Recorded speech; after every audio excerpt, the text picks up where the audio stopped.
Shabbat Shalom, nós estamos na Parashá Vayeri e viveu, né? Essa Parashá vai de Gênesis 47, 28 a 50, 26, que você leu em casa. A Haftará é 1 Reis 2, 1 a 12, e a porção Berit Hadashá, Mateus 21 a 21, 46. Hoje eu quero trazer para nós uma palavra de exortação à humildade. Amém. Nós precisamos ser humildes. E também a santidade, porque precisamos ser santos.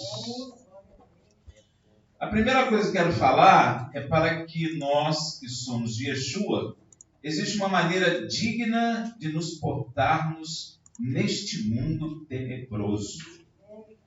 Não é verdade? Nós temos que viver diferente desse mundo tenebroso.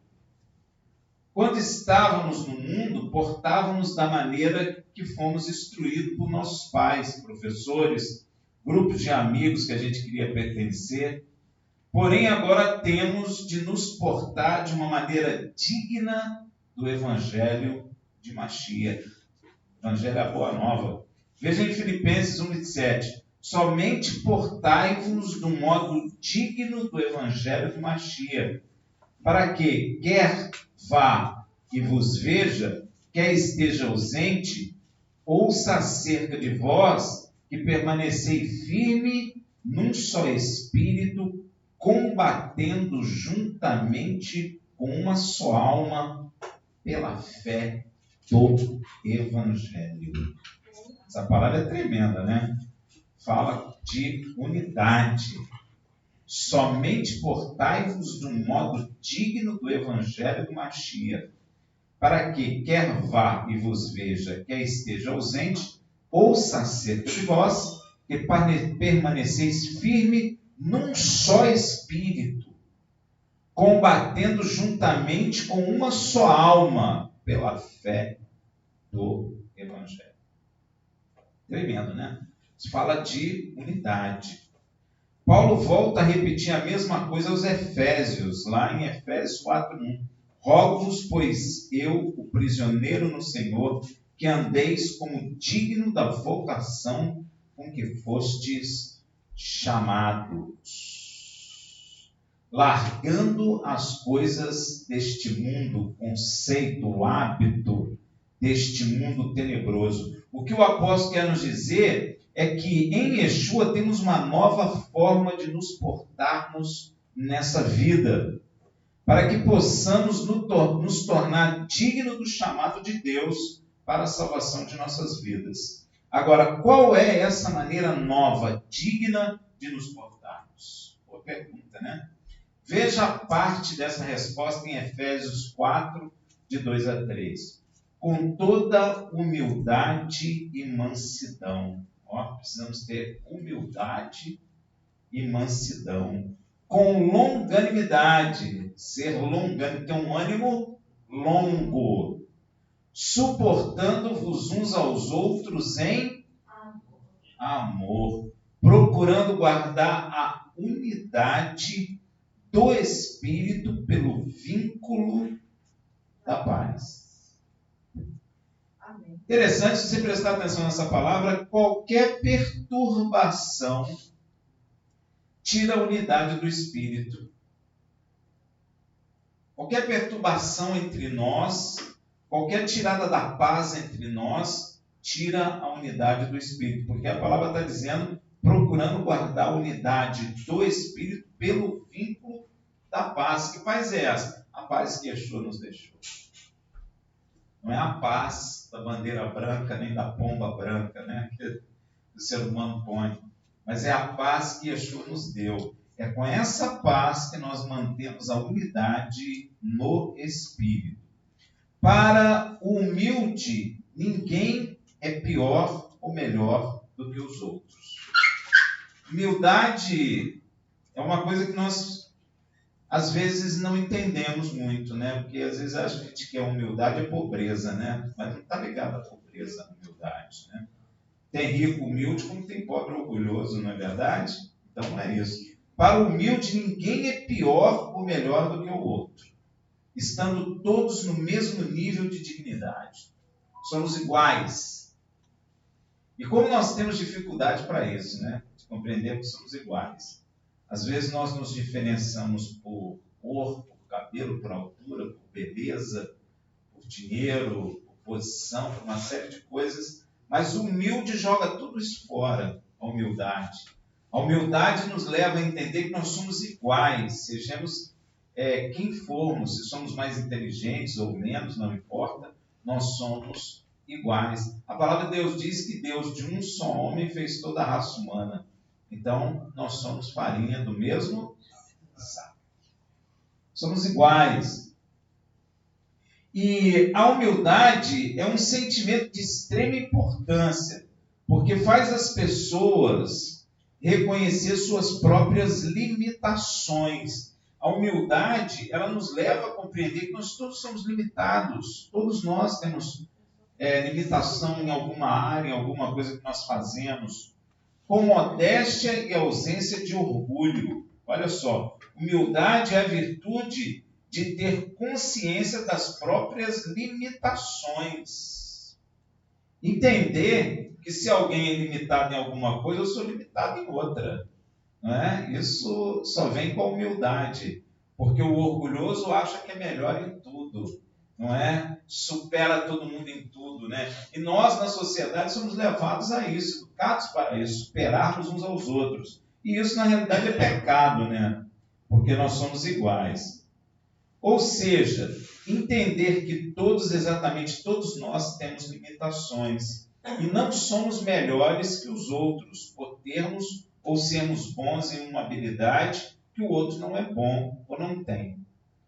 Amém, gente? Humildade é um termo que está muito desconectado na Bíblia, por exemplo, de pobreza ou riqueza, né?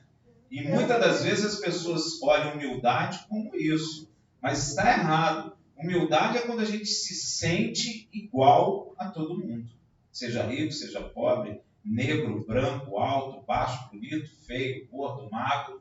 Nós nos sentimos iguais, não é? É ser modesto. Agora, mansidão é a virtude de ser brando na maneira de expressar-se. Mansidão não significa que você não vai irar-se. É outro erro também, né? Que as pessoas pensam que... Eu até escutei muito isso na igreja, né? Vou sair da graça, né? Se sair da graça, está condenado, né? Então, mansidão não significa que você não vai se irar. Yeshua era manso? Era. Mas quando ele vê os vendilhões lá no templo, o que ele fez? Pegou uma Zorrag, e bateu neles todos e derrubou tudo, né? Porque a Bíblia diz assim, irei, mas não pequei, não deixe que o sol se ponha sobre a sua ira. Irar é uma coisa normal. A gente não deve alimentar essa ira. Mas mansidão não está dizendo que você nunca vai se irar. Moisés ficou irado, não ficou zangado?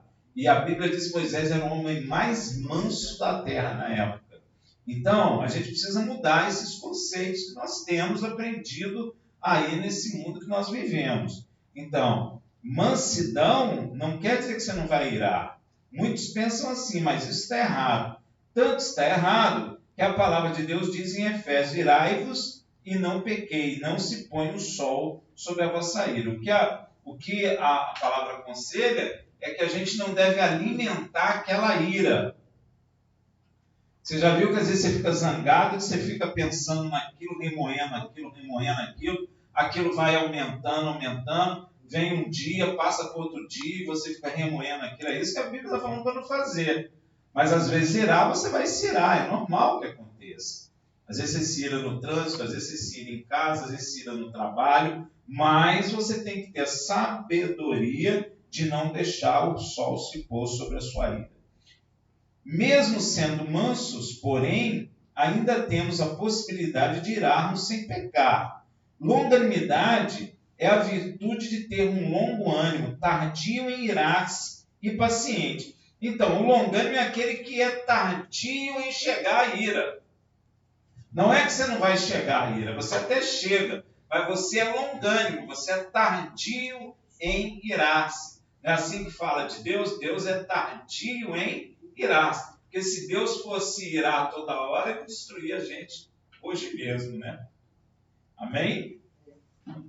Então, longanimidade é a virtude de ter um longo ânimo. Tardio irar-se é ser paciente. Mas não é só ser humilde, manso e longânimo. Veja em Filipenses 2:3. Nada façais por contenda ou por vanglória, mas com humildade, cada um considerando outros. Isso aqui está difícil, hein? Os outros superiores. Nós precisamos entender isso, gente. Nada façai por contenda. Contenda é briga. Às vezes você vai fazer as coisas, só faz para brigar, birra. Já viu? Ele é birrento. Isso é pecado, viu, meu irmão? É carnal. Ou por vanglória. Gente, como eu já ouvi testemunho, eu era assim, agora sou assim, mas por vanglória aquilo. Deus não se agrada disso, né? Eu fiz isso, eu fiz aquilo, fiz não sei o quê, e agora estou assim, estou de outro jeito. Deus não se agrada disso. Quando a gente não testemunha por vanglória, né? Eu já vi muita gente testemunhando por vanglória. Cuidado com isso. Mas com humildade, cada um considerando o outro superior. Se eu considero o meu próximo superior a mim, eu nunca vou brigar com ele, nem ele comigo. Ele só vai brigar comigo se eu quiser considerar inferior a mim. Mas se eu considerar o superior a mim, muitos problemas acabam. Amém? Porque no mundo, um quer ser superior ao outro. Agora, em Cristo não é assim. O maior serve o menor. E nós estamos vendo dentro da igreja, até estava falando com a irmã agora, tem até escola de líderes, mas Deus falou para não ter escola de líderes, falou para ter escola de servos. Então acaba um querendo mandar no outro, um querendo liderar o outro, um querendo ser maior que o outro, gerando essas hierarquias que nós vemos aí. E isso só faz mal, não faz nenhum bem. Não devemos fazer nada com um espírito de contenda. Esse mandamento nos proíbe de fazer qualquer coisa ou tentar qualquer coisa como mero resultado de conflito entre nós que somos de Yeshua. Então eu já vi muito dentro das igrejas aí, eles brigam, separam e cada um vai para um canto. Isso não é de Deus, é conflito, não é? Este não é um princípio de Elohim, do qual devemos agir, ou pelo qual devemos ser governados. Paulo está ensinando que todas as tentativas de garantir algo entre nós, que somos de Yeshua, por mera força física, ou por superioridade intelectual, ou como resultado de esquemas e planos gerados por rivalidade comum ou partidária, ou motivo por paixões, ou com o espírito de ambição, é maligno. Tudo isso é maligno, gente. Tudo isso, a gente entra numa congregação, junta grupo e quer levantar um, quer derrubar outro, tudo isso é maligno, isso não é de Deus, não. Não devemos tentar fazer nada simplesmente no intuito de superar os outros. Nós não devemos querer superar uns aos outros. E às vezes, dentro das congregações, criam aquelas hierarquias que nos impulsionam a querer superar um ao outro. Isso é coisa do mundo. Isso não é coisa de Deus, não. Ou mostrando que temos mais talento, coragem ou zelo que os outros. Não tem isso dentro das congregações? Isso é pecado, gente. É puro pecado. Nem por vanglória, que é um mero desejo de nos honrar. Vangloriar é querer honrar a si mesmo. Mas tem um princípio bíblico que Deus abate quem se exalta, não é? E exalta quem se abaixe. Cuidado com isso. Atrair a atenção das pessoas, de ganhar elogio. Se você já foi aplaudido pelo homem, não será aplaudido por Deus. Se você ganhou a glória do homem, não ganhará a glória de Deus. Yeshua não falou? Como podereis crer se buscai a glória um do outro? E nós temos a tendência de buscar a glória entre nós. É isso que tem no mundo aí. Você vê, vem um artista aí para ser aplaudido. Tem pessoas que dizem assim, eu não consigo viver sem aplauso. Por quê? Porque o homem glorificando o próprio homem. Deus não se agrada disso não, meu irmão, porque Deus criou o homem para glorificar a Deus, não o próprio homem. Então o homem toma a posição de Deus e fica o homem glorificando o homem. Isso é com jogador de futebol, com artista de cinema, de televisão, e eles ficam numa vanglória, até com o Papa veio aqui no Brasil e gente desmaiando. Então isso tudo é homem buscando glória de homem. E Deus não se agrada dessas coisas. De nos tornar mais alto ou mais importante ou o objeto principal de observação dos homens. Muito pelo contrário, como Paulo fala, cada um considerando os outros superiores. É o contrário. Eu tenho que considerar ele maior do que eu. E se ele me considerar maior do que ele, a gente nunca vai brigar, concorda? Agora, se eu me considero maior que ele e ele se considera maior que eu, vai ter o quê? Problema, briga. Yeshua teve um problema em que seus discípulos queriam saber quem deles era maior. Olha só, isso já tinha naquele tempo, em que seus discípulos queriam saber quem deles era maior. Obviamente, quem ficaria com a liderança sobre eles depois da partida de Yeshua. Porque Yeshua estava falando que ia morrer, então gerou aquela discussão lá em Lucas 22, de 24 a 27. E houve também entre eles contenda, contenda, não fazei nada por contenda, para eles estavam. Contenda sobre qual deles parecia ser o maior. Olha que coisa terrível. E ele lhes disse: os reis dos gentios dominam sobre eles, e os que têm autoridade sobre eles são chamados benfeitores. Mas não serei vós assim, antes o maior entre vós seja como o menor, e quem governa como quem serve. Pois qual é maior, quem está à mesa ou quem serve? Porventura, não é quem está à mesa? Eu, porém, entre vós sou como aquele que serve.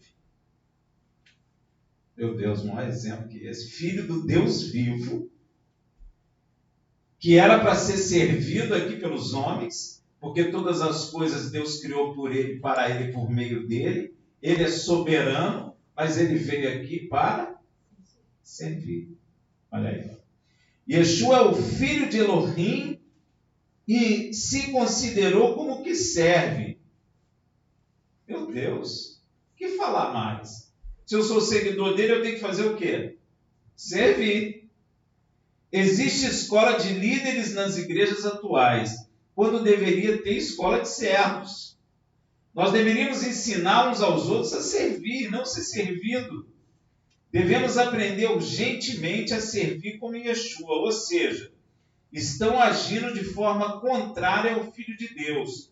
Quando objetivamos ser líderes, estamos contrariando a Elohim e a seu Filho. Pois Yeshua disse em Apocalipse 2,16: tens, porém, isso, que aborrece as obras dos nicolaítas, as quais eu também aborreço. Acontece que ninguém sabe o que é nicolaíta, né? Pensa que é Nicolau, mas não é.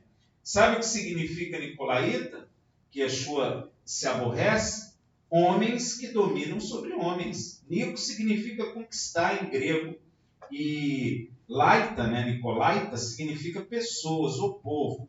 Daí a palavra significa conquistador de pessoas ou conquistador das pessoas. O nome por si significando vitorioso sobre as pessoas, do grego nik, vitória, ou vitória das pessoas. Em grego, nikal significa conquistar, e laita é um derivado de laicos, que vem de laos, que significa leigo, aquele que domina o leigo. Sabe mais, domina o leigo. Povo, massa, plebe, aquele que não tem conhecimento aprofundado em determinada área, o nome significa conquistando os leigos. Amém? Deus não se agrada disso. Não é porque um sabe mais conquista, é conquistar pela intelectualidade, coisa que nós vemos aí em muitos lugares. Os nicolaítas eram um grupo de pessoas que procuravam difundir ensinos contrários ao verdadeiro evangelho. O objetivo dessas pessoas era o de corromper a igreja do Mashiach e perverter o genuíno culto ao Senhor. Eram pedra de tropeço. Todo mundo que quer liderar é pedra de tropeço dentro da igreja. A igreja não pode ter líderes, tem servos. O maior serve o menor. No mundo é que é assim. E o que acontece? Nós estamos trazendo o mundo para dentro da igreja de Cristo para continuar da maneira que está, contaminando o corpo. E isso não é agradável a Deus. Nós temos que aprender a servir uns aos outros e sermos felizes de termos a capacidade de aprender a servir. E não a ser servido. E não ser líder.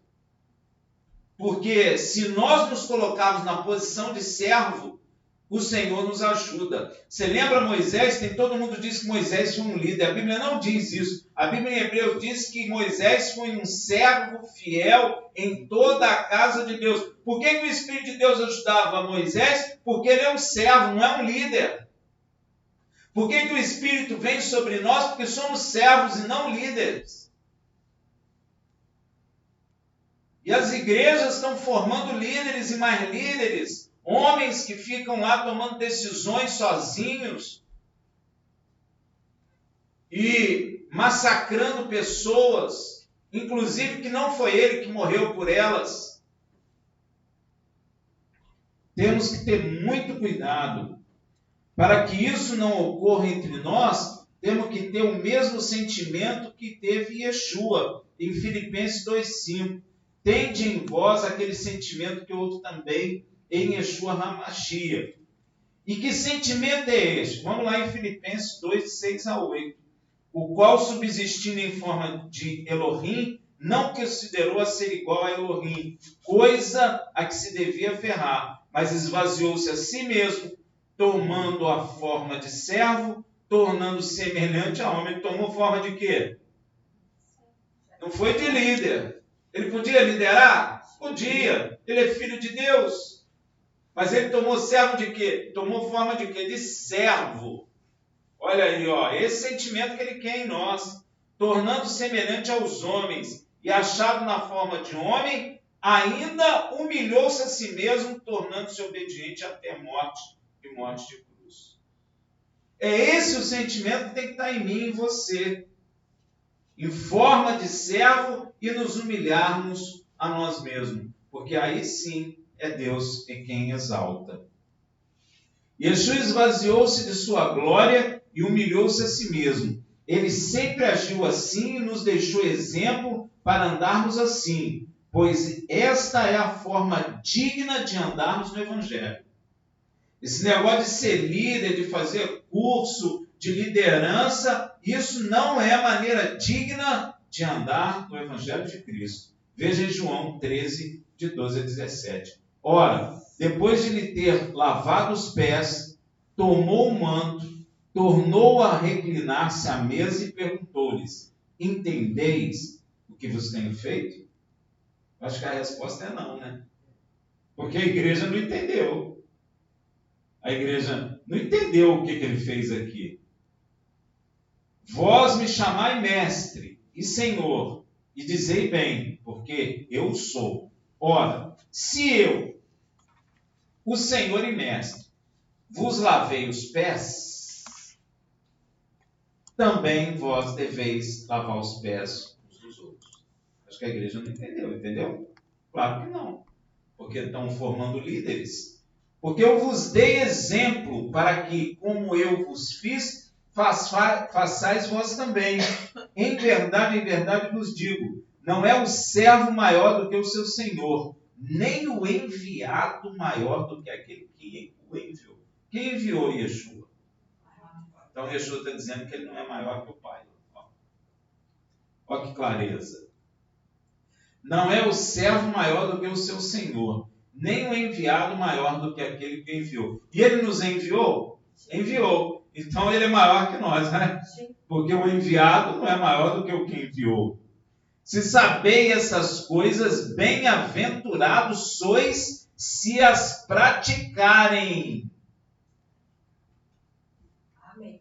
Eu acho que nós não estamos, como igreja, fazendo isso. Formando líderes, fazendo escola de profetas e etc.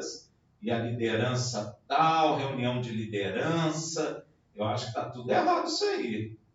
Isso não é bíblico. Como Yeshua humilhou-se a si mesmo, então o próprio Elohim o exaltou. Aí sim. Quando Deus exalta é uma coisa, agora quando nós nos exaltamos é diferente. Pode até parecer igual aos olhos dos homens, mas não é. Porque quando Deus exalta, você permanece para sempre. Agora, quando o homem exalta, não.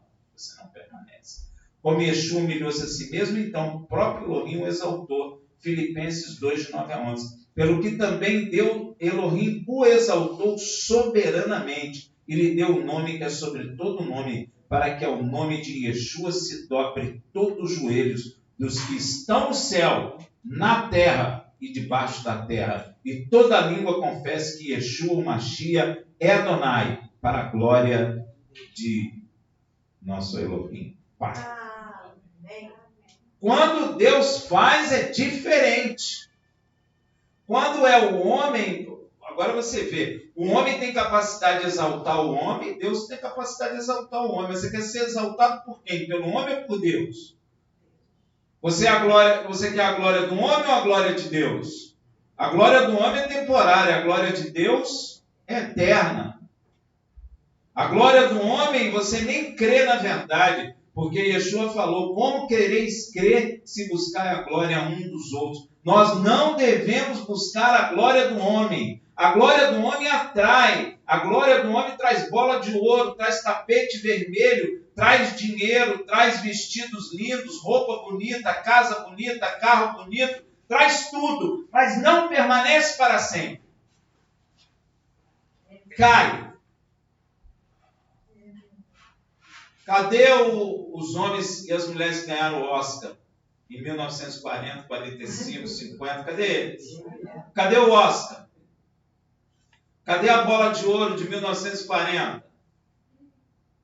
Cadê o rei? Hoje eu vi uma reportagem da coroação do rei da Inglaterra. Cadê a rainha? Teve glória a vida inteira, não teve? Cadê ela? Já apodreceu, meu irmão. Então a glória do homem perece. A glória do homem cai. A glória de Deus permanece para sempre. Ah, mas eu não estou vendo ninguém se prostrar diante de Yeshua. Mas eu digo uma coisa para você. Todos verão, até a rainha da Inglaterra vai ver.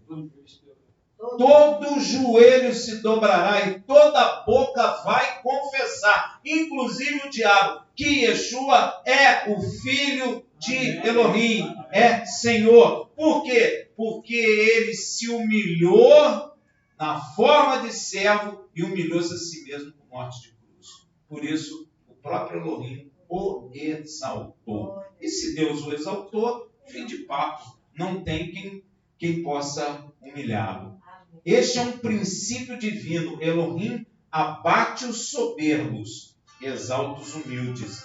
Deus não tolera soberbos, gente. Veja no Salmo 101, versículo 5. Aquele que difama o seu próximo às escondidas, eu destruirei. Aquele que tem olhar altivo e coração soberbo, não o tolerarei. Deus não tolera soberbo, seja qual for a sua soberba, ele não tolera. E Paulo continua aconselhando que obedeça essas coisas não só em sua presença, mas também em sua ausência, pois essa forma de agir nos leva à salvação. Veja Filipenses 2,12. De sorte que, meus amados, do modo como sempre obedecestes, não como na minha presença somente, mas muito mais agora na minha ausência, efetuai a vossa salvação com temor e com tremor. Se nós buscarmos a humildade, a santidade, nós estamos fazendo o quê? Fortalecendo a nossa salvação. Às vezes a gente não sabe como, porque a gente não lê. Então, para que eu efetive a minha salvação, eu preciso aprender a humildade, entender santificação, para que eu possa viver de modo agradável a Deus na terra. E quantas pessoas dentro da igreja estão cheias de soberba? Eu conversei com um rapaz, ele falou, não posso sair de lá não, eu sou líder de mais de 100 jovens. Eu falei, coitado, hein? Agora você imagina o conceito que a pessoa tem. Para finalizar, Paulo continua em Filipenses 2, 14, 16. Fazei todas as coisas sem murmuração. Olha aí, ó.